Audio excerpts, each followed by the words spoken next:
Hey, this is Coach Mark, and I am back with another motivational moment here, all the way from Athens, Greece. Listen, so I want to talk about choose your words wisely. Listen, let me tell you how this shows up. Okay, so the Good Book, one of the oldest books ever written. Some people believe that it is the word of the Creator. Some people said that it's one of the greatest pieces of literature around. However you should choose to be, it says that the power of life and death is in your tongue. And basically what it's saying in that is that your words carry a weight that it will either bring life or it will either bring death. So you gotta choose your words wisely. Here's, as I consider this, I think the reason why this is so powerful because your words are an indicator of what's in your heart, spirit, and soul. And so as you release that into the atmosphere, those words not only reflect what's coming out of you, but what is in you. And it gives power to the world and the universe, because what you put out in it, it responds. The universe puts out what you respond to. So you got to make sure that as you're speaking life and not death. Let me tell you how this shows up. I have recently been in a position where I'm getting older, but what's life? That's part of life. As well as there's things I've lived for a very long time with limiting beliefs about my ability, what I'm capable of doing, or what I want to do. And some of it is because, you start telling yourself, oh, I'll never be good at this, or I never can do this. We have negative self-talk. And this is a belief that we have inside of us. And so then we begin to speak those words. Oh, I can never do this. I will never be good at that. And there are some things that we are naturally talented with. And there are some things that we are not naturally good, that will take some work. And there are some things that we just is not in our wheelhouse, as the old folks said, that we will never have a level of skill as it relates to around those things. We're just not good. We may be able to operate in it at some level, if you know what I mean. I think about I'm not going to use that because I have never done it. So one of the things is, as I get older, I realize that I'm not as sharp as I used to be. My mind, I have to think about things a couple of times. I used to be able to learn long passages of speeches and poetry and other things.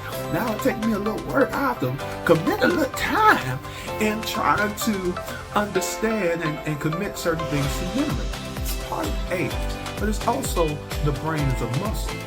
One of the things I told myself is, I'm having difficulty with this, so I would refuse to learn certain things, or I would be cautious in saying, okay, I can't do this, and I can't do that.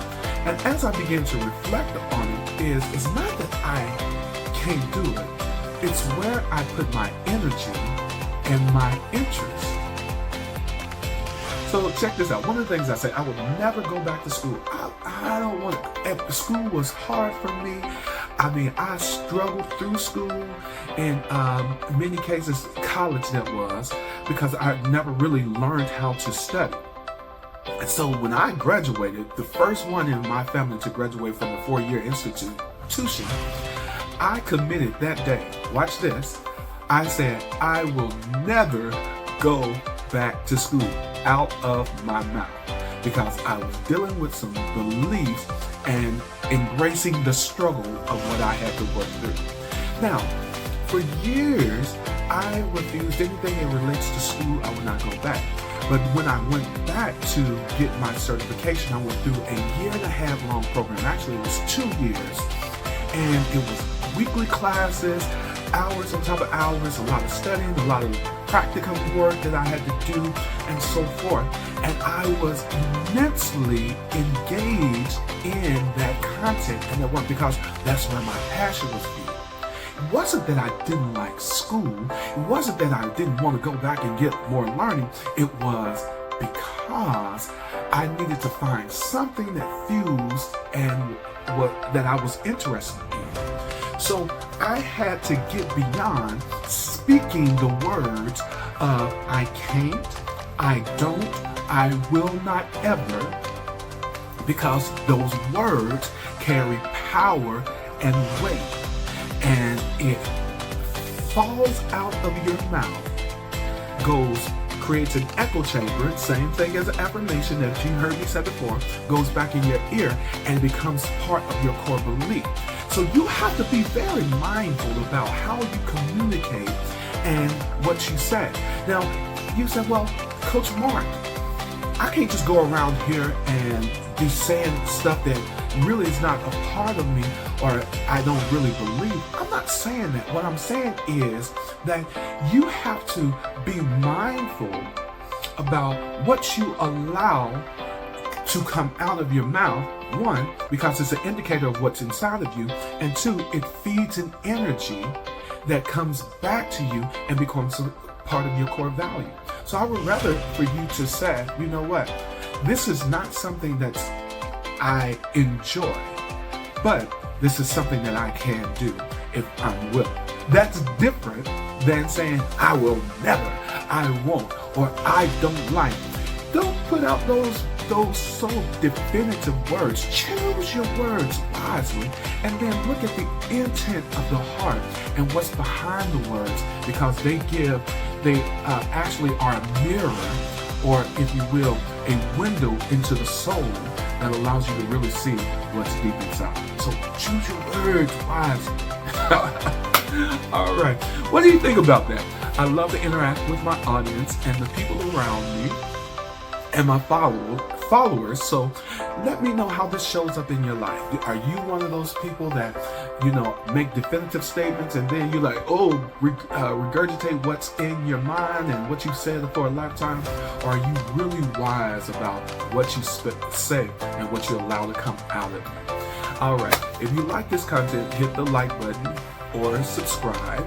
And as always, let's be better, do better, and of course, you know what? We're going to get better. This is Coach Mark, and I'm